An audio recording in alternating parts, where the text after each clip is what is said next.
Hi, Pinewood families. This is Mr. Nitz. Today is April 29th, and it is Wednesday. We have nicknamed Wednesdays Wonder Wednesdays, as students have been getting the opportunity to meet with their specialist teachers online and do some really cool activities with art, music, gym, STEM, and media class. So I hope that students are enjoying those activities today and getting a day off from the normal math, reading, and writing and social studies assignments.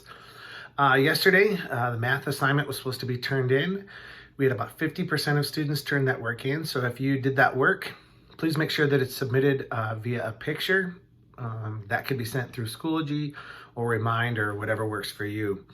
Also, tomorrow, Thursday and Friday, there will be 2 more assignments. One of them is a writing paragraph about the book or the story that you've been reading, Noni and the Book Ban, as well as on Friday taking your social studies weekly quiz, which is not turned on yet, so you can't take it until Friday, and the quiz on Noni and the Book Ban. So you'll make sure to finish those up on Thursday and Friday and submit those in the way that works for you.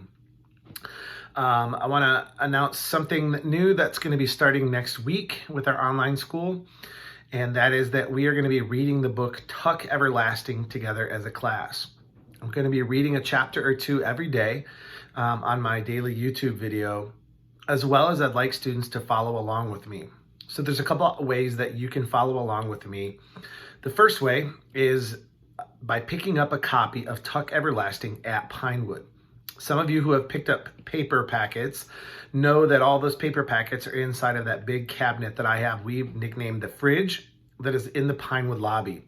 If you haven't picked up Pinewood paper packets, then you're going to see that the copy of Tuck Everlasting is tucked into the Mr. Nitz drawer in that large fridge-looking cabinet right inside the lobby.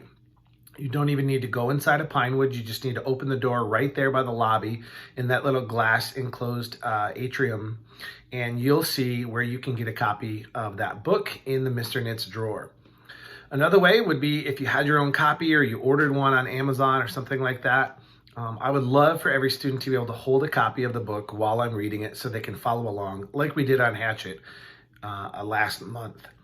Speaking of Hatchet, if you have your hard copy of Hatchet, when you come to pick up Tuck Everlasting, please drop off that copy of Hatchet. I know I might not get a few of them till later, but I'd love to get most of them back now.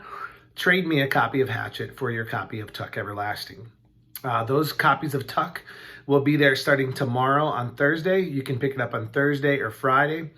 For those of you that are picking up paper packets on Monday, May 4th, I would suggest just getting it when you get your paper packet. So again, we're going to be starting to read the book Tuck Everlasting starting on Monday, May 4th, and you can pick up your copy at Pinewood on Thursday or Friday or even Monday. If you'd rather just buy your own copy and order it, feel free to do that. I know that you might not get that. Online deliveries are running a little bit slower now, so you might not get it till the middle of next week, and that's fine. Just follow along with me on the first day or 2 by listening. A few last quick announcements. One has to do with Schoology and online work. I'm trying not to publish too much ahead of time in Schoology. Usually when you log on, I try to limit what you can see.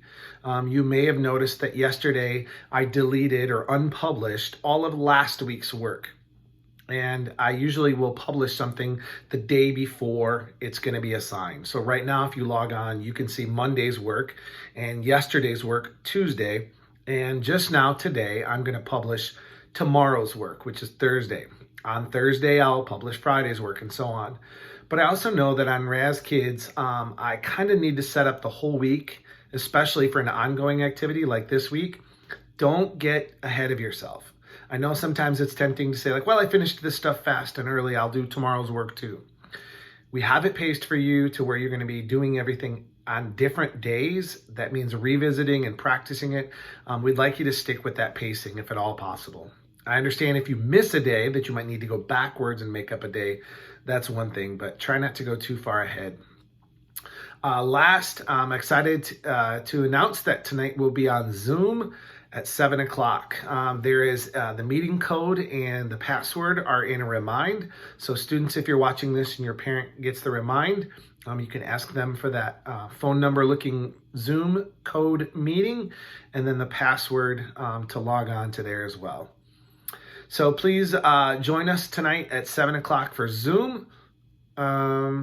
If you know somebody that hasn't been on those Zooms, or they've just kind of been missing in action a little bit, send them a text, send them a message on whatever way that you can get a hold of them to join us tonight. I'd love to see everybody. I think that Mrs. Helansky is going to join us tonight on Zoom, and maybe even a few other teachers as well. So see you tonight at 7 o'clock on Zoom.